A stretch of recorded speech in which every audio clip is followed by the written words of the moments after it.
네, 안녕하십니까. 자, 오늘부터는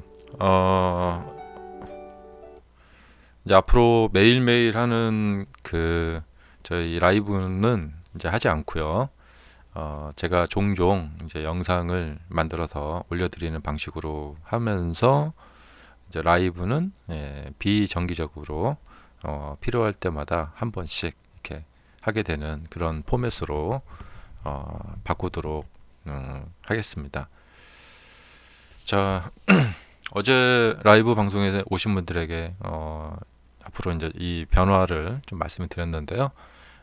여러분들 뭐 이상하게 생각하실 거 없고 그동안 보내주신 그 성원 앞으로도 그대로 이어가서 보내주시기 바랍니다. 자, 오늘 이제 영상 주제는 이제 주식시장이 어떤 큰 변곡점에 놓여 있죠.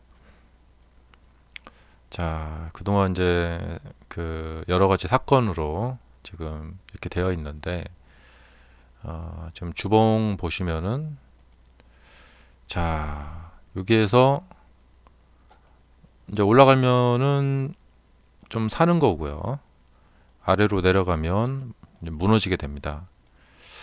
그래서 앞으로 이제 4월, 5월, 6월, 7월, 8월 해서 2023년 증시가 이제 정말 살아나느냐 아니면 정말 어려운 지경으로 가게 되느냐, 그야말로 이게 이제 그 한국 주식에서도 이제 가장 어려운 게 이제 바닥에서 횡보를 하다가 첫 돌파가 나오고 21선 눌림목이 나오고, 그 제가 이제 그 강의할 때 저희 수강생님들이 가장 이제 알고 싶다 하시는 게, 여기에서 어떤 종목이 위로 가고 어떤 종목은 내려가고 하는 거, 이거를 차트를 통해서 어떻게 좀 알 수 있는 방법이 없겠느냐, 이제 그런 것을 가장 많이 질문하세요.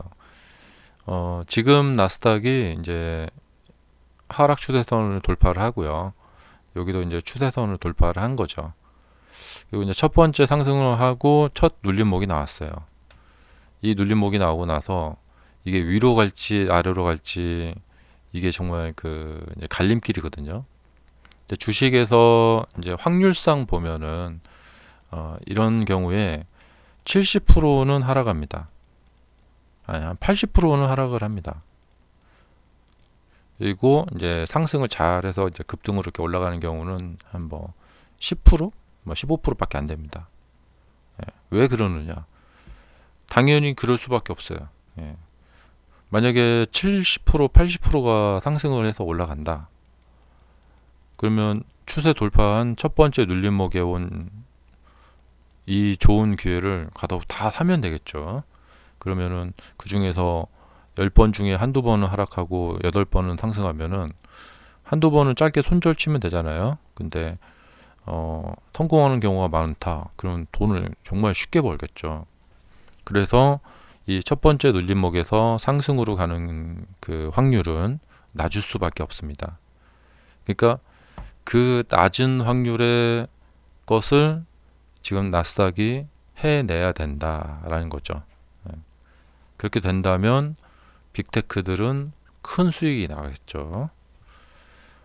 돌파를 확인하고 나서 사면은 상당히 좀 높아진 가격에 가서 사야 되고, 또 잘못하면은 박스권에 이제 걸리게 되죠. 그래서 올라갔다가 또 이렇게 왔다 갔다 박스권에 걸릴 수도 있기 때문에 항상 사람들이 이제 그 원하는 것은 이전 그러니까 전저점 매매이거나 이런 첫 번째 눌림목에서 상승 전에 사거나 그런 것을 원하는 거죠. 예. 자, 그래서 지금 이런 상태예요. 이렇게 차트상에 봤을 때. 그래서 이 어려운 것을 지금 증시가 해내야 되는 상황입니다. 예. 확률상으로 봤을 때는 여기에서 이렇게 급등으로 이렇게 쫙 이어지는 이런 차트가 나오는 확률은 10%밖에 안 됩니다. 대부분은 여기서 이렇게 오리무중에 빠지거나 아니면 그냥 이렇게 밀리거나 뭐 이런 식으로 갑니다. 자, 일단 뭐 그렇다는 것은 이제 알고 계시고요. 어, 그리고 지금 오늘 보니까 이제 그 좋은 뉴스들이 나왔어요. 뭐 테슬라는 나스닥 차트하고 비슷하게 움직이겠죠. 테슬라도 이제 비슷합니다. 지금 여기에서 돌파를 해서 올라가느냐, 아니면 다시 전저점으로 나락으로 떨어지느냐, 뭐 그런 문제예요. 아니면 여기에서 이제 뭐 이렇게 오락가락 하느냐. 자, 지금 좋은 뉴스가 나왔는데, 미국 당국에서 실리콘밸리 은행의 부실 자산을 보유 검토하겠다. 그러니까 이제 미국 당국이 나서서 이 금융권에서 발생된 문제를 이 정부 차원에서 이제 어떻게 좀 해결을 하려고 하고 있다. 이런 뉴스가 나왔고요. 또 지금 뭐 사실 소형 은행들이야 뭐 우리가 이제 걱정이 되지만 그래도 금융위기는 아니잖아요. 그런데 이 크레딧 스위스는 조금 걱정이 되잖아요. 이제 세계적인 은행이기 때문에. 근데 영국의 최대 투자 은행인 UBS가 굉장히 큰 그 은행이죠. UBS가 어 그냥 아싸리 이 크레딧 스위스를 인수해 버리겠다. 그랬고 이 문제를 그냥 한 방에 봉합을 해버리고 해결을 신속하게 해버리겠다. 이런 것을 지금 검토하고 협상 중에 있다라는 뉴스가 지금 나오고 있습니다. 만약에 이 인수 협상과 이런 것이 이제 결렬이 돼가지고 협상 결렬 났다 이러면은 또 악재가 되겠고 인수 협상에 성공했다. 그래서 잘 이제 인수가 됐다 하면은 요 위기도 또 잘 넘어갈 수가 있을 것 같아요. 근데 이런 뉴스는 이제 사람들한테 희망적인 뉴스가 되니까 어, 그 월요일 장에 굉장히 도움이 되겠죠. 그러니까 지금은 뉴스들이 좀 복잡해요. 예, 왜 그러냐? 지금 나스닥 빅테크 투자하시는 분들은 은근히 기대하고 있는 것이 뭐냐면 이런 위기가 있으니까 연준이 혹시 요번에 빨리 땡겨가지고 0%로 동결하는 거 아니냐? 그랬으면 좋겠다 이런 거죠. 만약에 연준이 0% 동결 조치가 나왔다. 요번에 이제 23일 날 나오는데 그러면 와 우리 급등 간다 이런 거죠. 예. 그러니까 이것이 빨리 이제 해결이 되면 연준 파월 의장이 자 보세요 이거 우리가 빨리빨리 해결 잘하죠.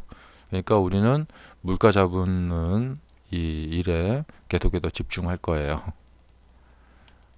그래서 요번에 25bp 올릴 거예요. 이런 식으로. 예. 혹 이제 이런 거 나오면은 이제 월요일에 또 페드 와치에서 또 갑자기 또 50bp 뭐 등장할 수도 있어요. 그럼 연준은 뭐 이렇게 해서 이쪽은 뭐 해결될 것 같으니까 별로 크게 신경 쓰지 않아도 되겠구나. 우리는 물가 잡는 일에 집중을 하면서 금리를 막 올리자.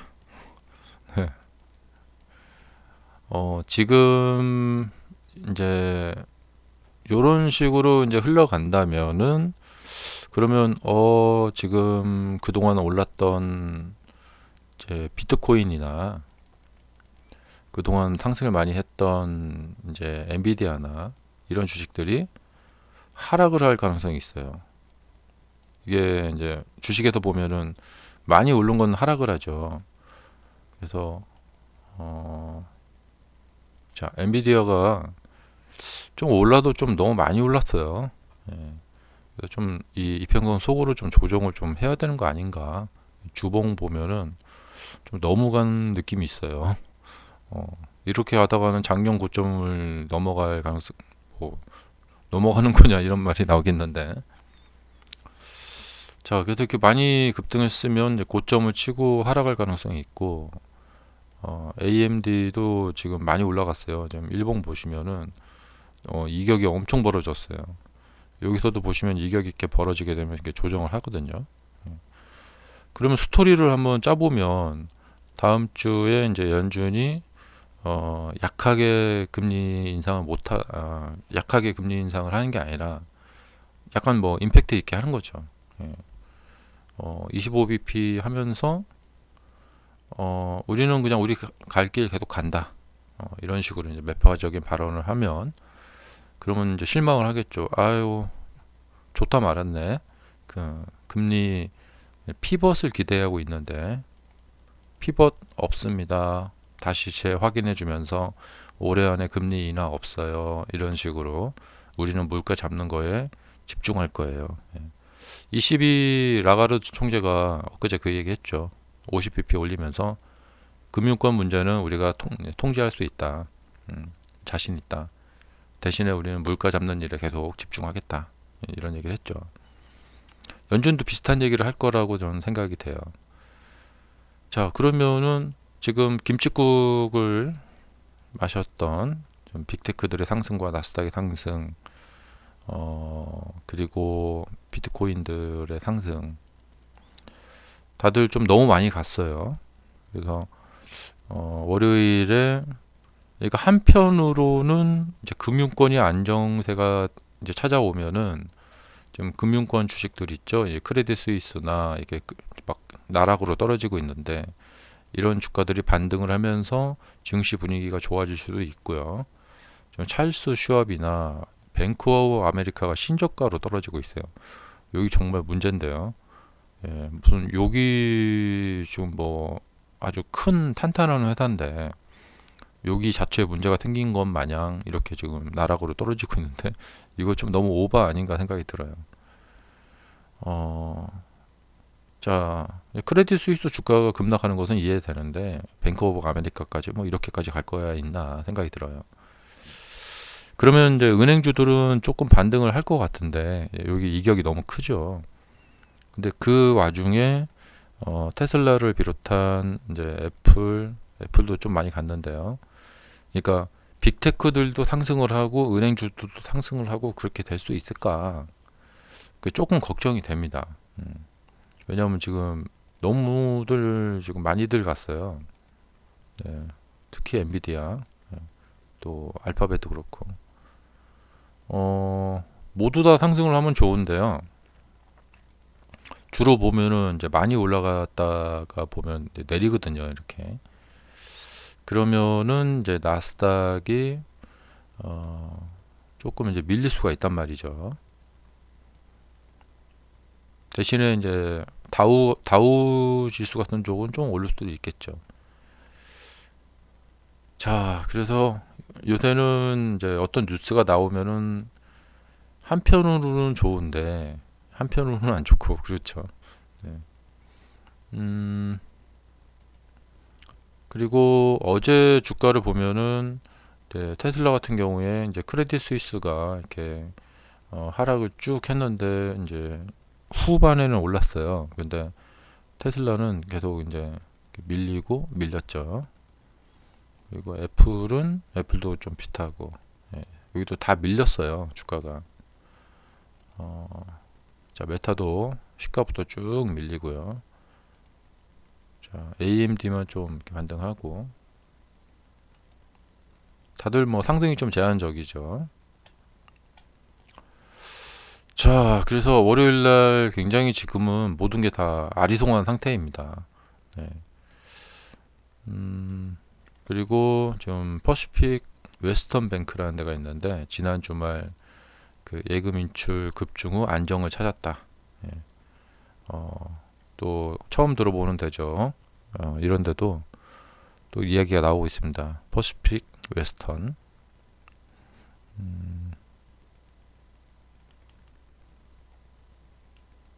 자, 이거 퍼스트 리퍼블릭 은행 투자주의. 네. 그러니까 뭐 미국의 메이저 은행들 아니고 이런 중소 은행들의 이런 문제 뭐 그다음에 파산 신청 이런 것들은 그냥 하루 좀 영향 받고 뭐 잘 극복하고 그럴 문제라고 생각이 됩니다.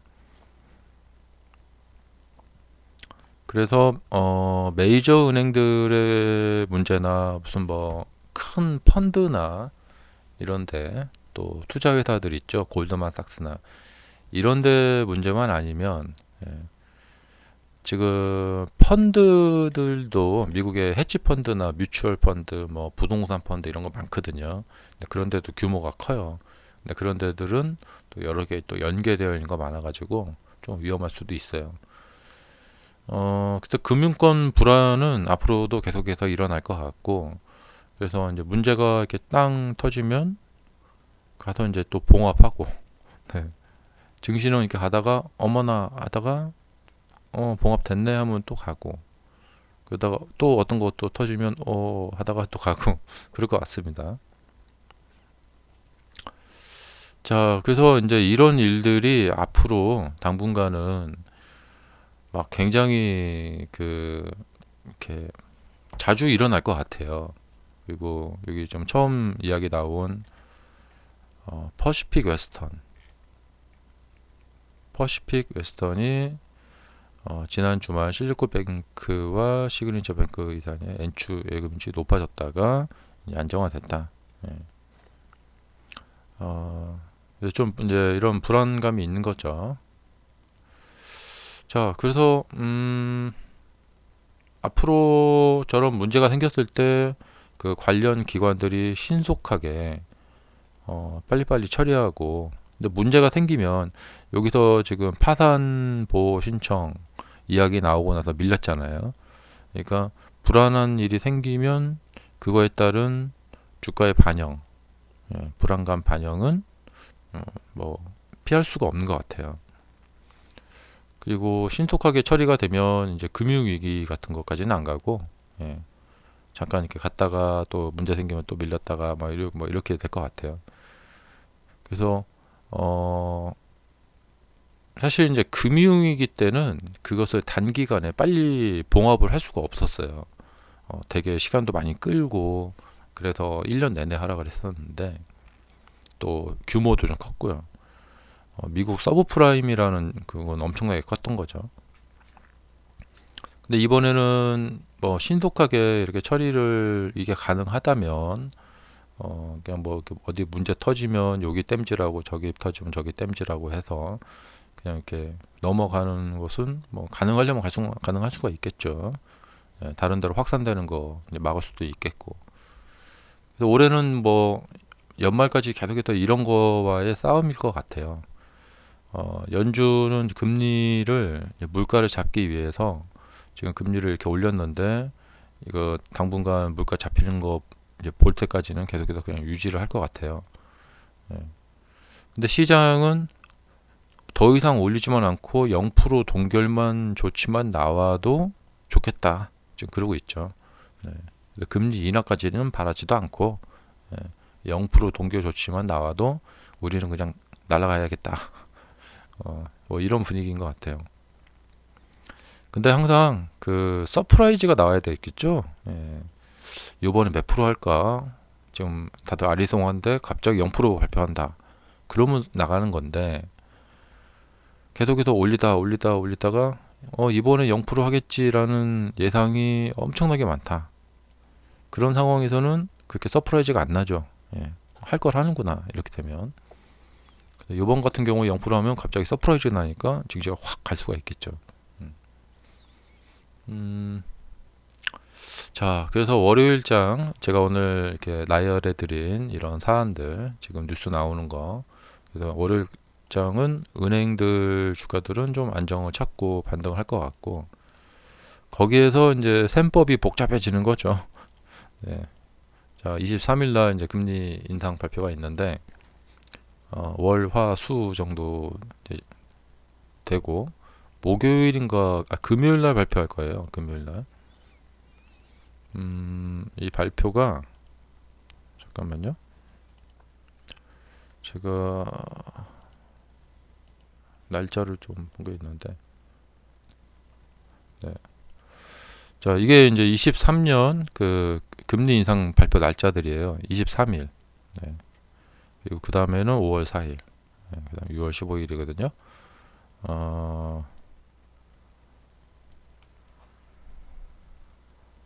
23일이면 이게 우리나라 시간으로 목요일 아침, 목요일 아침에 발표가 될 것 같아요. 자, 그래서 우리에게 이제 매매를 할 수 있는 날은 월, 화, 수 이렇게 3일간 있을 것 같고요. 금리 발표 전에. 자, 그래서 그 금리 발표 전에 이제 3일간 이제 나오는 뉴스에 따라서 계속 바뀔 것 같아요, 전망이.